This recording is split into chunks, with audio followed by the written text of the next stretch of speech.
Kwa hivyo mtu wewe ukijiita ni sharifu, ukijiita nani ni sharifu, ni lazima nasaba yako ipite kwa Sayyid Hasan au kwa nani au kwa Al-Husaini, katika wajukuu wa nani wa Mtume sallallahu alayhi wa alihi wasallam, Hasan au Husain kwa Fatima kwa nani kwa Mtume Muhammad sallallahu alayhi wa alihi wasallam. Hao ndio nani? Ndio masharifu. Ikiwa mtu anajiita ni sharifu si nasaba ya Mtume, huyo ni tapeli, mwizi. Mtu akijiita ni sharifu nasaba yake kwanza, mtu akwambia tu mimi ni sharifu lakini nizaliwa sio Muislamu, nilikuwa Mkristo, tayari urongo kwanza. Uongo kwanza, hakuna sharifu anazaliwa Mkristo kisha anasilimu. Masharifu wote wanazaliwa wakiwa nini? Wakiwa Waislamu. Haya mambo lazima tuambiane, na Mtume sallallahu alayhi wa alihi wasallam amekemea mambo haya, kujinasibisha na koo zisizokuwa zenu vikali sana. Anasema Mtume sallallahu alayhi wa alihi wasallam ya kwamba amelaaniwa mtu man intasaba ila ghairi abihi, mwenye kujinasibisha na ukoo usiokuwa wake amelaaniwa. Sio, tunaelewana? Sasa mtu sijui unaitwa Mangululu, unasema ni sharifu Mangululu. Sasa kuna ukoo wa Mtume unaitwa Mangululu.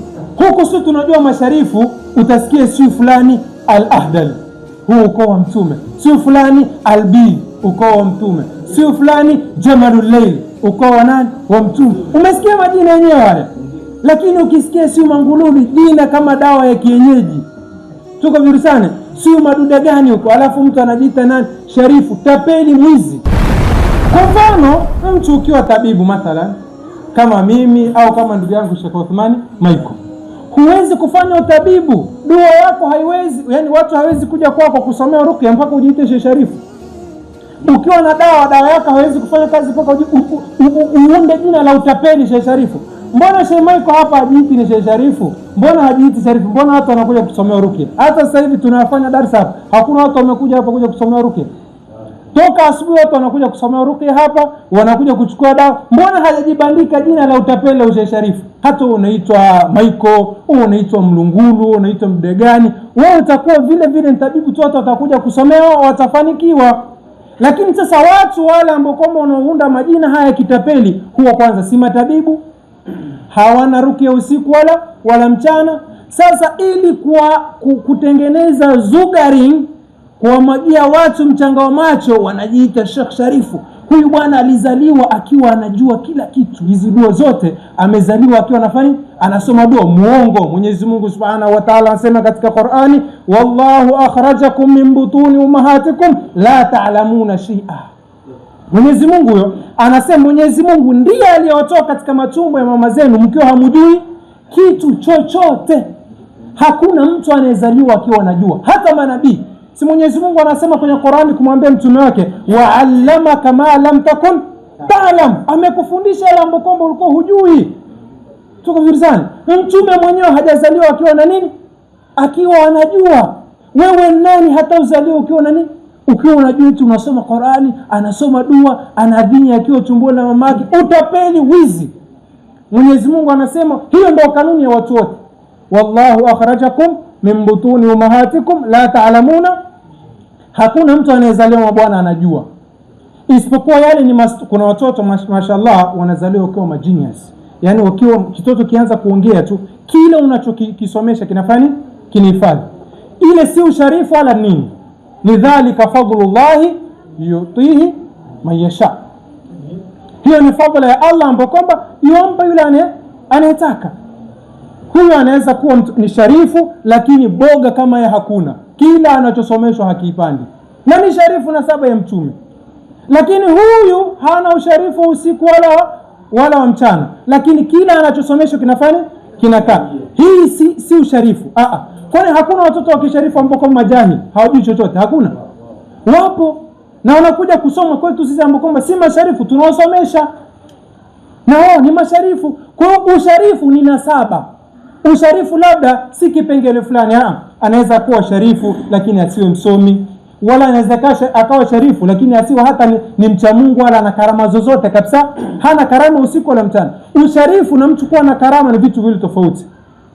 Kwa mfano sasa hivi tunapozungumza kina Said Muhammad al-Bidhi, tunapozungumza kina Habib Saleh Jamaluddin, wala hatuzungumzi kwa sababu ni masharifu pekee yake, hapana, tunazungumza kwa sababu ya kazi yao. Unafikiri ule Ustadh Muhammad Bidhko yuko peke yake? Sasa ndugu zake wengi tu, mbona hatuwataji kama yeye? Yeye anatajwa si kwa sababu ya usharifu wake, ni kwa sababu ya kazi aliyoifanya. Sio, tunaelewana? Wa hakadha na masharifu wengine wanaotajikana, si wale masharifu. Kuna masharifu pale Tanga kina Sharifu Muhana na wengine kina Sharifu Dogo, wale ni masharifu kweli al-ahdan. Unaweza kusema mbona yule sharifu ni mweusi? Kuna wale wengine wanasema kwamba hakuna sharifu mweusi. Wako masharifu ahlul bait weusi, si hawa masharifu matapeli jamani. Kwa sababu ukisoma historia toka mwanzo, wale maimamu wa mwanzo kabisa wa ahlul bait wako ambao kwamba walioa watumwa ambao kwamba ni weusi. Kwa hivyo wale maimamu wenyewe kuna watoto wao wengine walikuwa ni weusi, kwa sababu ile rangi imechukua kwa nani? Kwa mama yake, na nasaba haiendi kwa mama. Hakuna sharifu mweusi kumbe ilisema. Ndio watu walisema hivyo. Hapana, hii si sawa, kwa sababu ukiangalia pale kina Sharifu Muhana ni weusi, hata si weupe, si ndio? Tunawajua wale kina Sharifu Muhana pale Tanga pale ni masharifu wale katika al-ahda, lakini weusi pi kabisa kama wa Sudani. Lakini masharifu safi kabisa, wala hawana nini, hawana nasaba, kwa sababu nasaba yao inaenda kwa nani? Kwa Mtume. Kinachoangaliwa ni damu yako upande wa baba yako. Kwa sababu sasa masharifu, hata masharifu wengi waliokuja, ukiangalia hata masharifu wengi wa kule Mombasa, Kenya, wengine wengi utaona wana nini, wengine wako weupe, lakini wako wengine weusi kabisa. Ni kwa sababu wazee wao walipokuja huku walioa nini, walioa familia zingine, wakaoa Somali. Wengine yuko mtoto wa mwalimu wetu mwenye baba alikuwa hapa, alioa Masai, tena akazaa watoto wingi kweli kweli, alioa Masai. Sasa wale watoto wake wengine weusi, lakini masharifu safi Jamaluddin. Lakini ule weusi ni kwa sababu mama yao nani? Ni Masai. Kwa sababu kwa hivyo sharifu akioa Masai sio kwamba yule mtoto anakuwa nani? Ni Masai. Anakuwa ni katika Ahlul Bait hivyo hivyo. Lakini hao wengine hawa ambao kwamba anasema familia yangu wote ni Wakristo isipokuwa mimi tu ndio nimebahatika usharifu, hao ndio tunaozungumzia matapeli hao. Kwa hivyo jamaa, tushaelewana usharifu tumeelewa kisheria, si ndio? Kuna mtu amemushkili kuhusu usharifu kisheria. Kwa hivyo ukiona mtu muuliza, wewe nasaba yako inaenda kwa nani? Si nini mwenye Mangala ndio nasaba yangu, ndio ukoo wangu. Jamaa, sisi simaanishi kama inawezekana huu ni ukoo wa watu tuko vitana, simaanishi kwamba hawa watu bwana mimi kadha nasaba yake haiende, husikii Jamaluddin, husikii Bibi, husikii nani, ujue huyo tapeli, huyo mwizi mkubwa. Sallu ala alhabib. Tunawaambia watu haya kwa sababu madhara ya kujinasibisha na ukoo usiokuwa wako ni makubwa kisheria. Sio, tunaelewana? Madhara yake ni makubwa. Huenda hao hawajui wanachokifanya, wanajiita tu Sheikh Sharifu. Naam. Sasa mipango unaweza kufanya kwa njia halali tu na ukapata. Tuko virsane. Ukifungua genge pale watu watakuja kununua tu tomato zako, hata usijiite Sheikh Sharifu. Utachelewa. Hapana, riski haina kuchelewa. Riski yako itakuja tu. Si hadithi inasema hakuna mtu atakayekufa mpaka ajali yake, muda wake, hata yastawfia rizqahu wa ajalahu, si ndio? Hakuna mtu atakayekufa isipokuwa lazima muda wake umalizike, na lazima ile riziki yake yote aliyokuwa ameandikiwa ifanye nini? Iishe. Kwa hivyo kama ulikuwa umeandikiwa kuwa maskini, hata ufanye fujo vipi, kwa watu utasikia yule shehe bwana alikuwa yuko vizuri kweli, lakini sasa hivi fakiri kabisa, fakiri fuke. Kuna watu walikuwa kipindi cha nyuma Sheikh Sharifu walikuwa wanavuma kweli kweli, sasa hivi wasikiki kabisa, wako down huko, wako chini. Tuko vizuri sana. Kwa hivyo mipango hiyo ujanja huwa inafika mwisho, kwa sababu watu hivyo wanadhulumiwa, wanatapeliwa, wanaanza kuambiana yule bwana tapeli, yule mwizi. Kuna watu sasa hivi ukimtajia tu Sheikh Sharifu, usinitajie huyo mtu mchafu kabisa mwehu, hata ukionekana naye tu hivi mtu anakupigia simu, Sheikh bwana nikuona na fulani bwana. Tuko vizuri sana.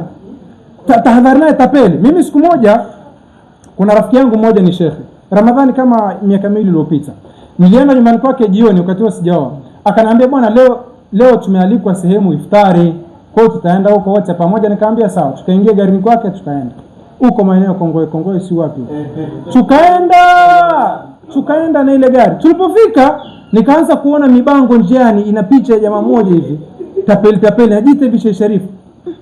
Simwambia kwamba ndio tunaenda kwa fulani, kulikuwa kumeandaliwa makamera pale na madogani, watu wamejaa, viongozi mashaka wengi mimi nikamwambia ndio hapo tumealikwa, nikamwambia ndio.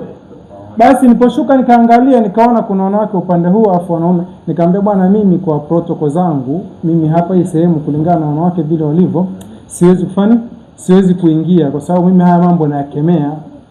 Kwa hivyo nikionekana pale kuna wanawake na wanaume, kidogo watu watanishambulia na itakuwa ni kidogo na taratibu zangu. Lakini nilikwepa kusudi, kwa sababu yule jamaa ni tapeli, mwizi. Nikakaa kwenye gari, magharibi ilipofika nikaenda kutafuta sehemu ya swala, nikasali. Mashaallah, asante. Muda wa swala ulipofika nikatafuta sehemu nikaswali, nikarudi kwenye nikarudi kwenye gari, wakamaliza iftari, wakamaliza event yao, tukaingia kwenye gari tukarudi. Wallahi wa billahi, wallahu shahidu ala maqul, sisuhubiani nao. Hata nikikutana nao sehemu hivi nakimbia, sitaki, kwa sababu na huwa ni mahodari. Wakimwona mtu fulani hivi ana sauti mitandao, na wanajipenyeza pale wapate picha naye, alafu wanaanza kufanya biashara na ile picha yao. Picha yako moja tu watu wanaanza kufanya nao biashara. Hatari sana.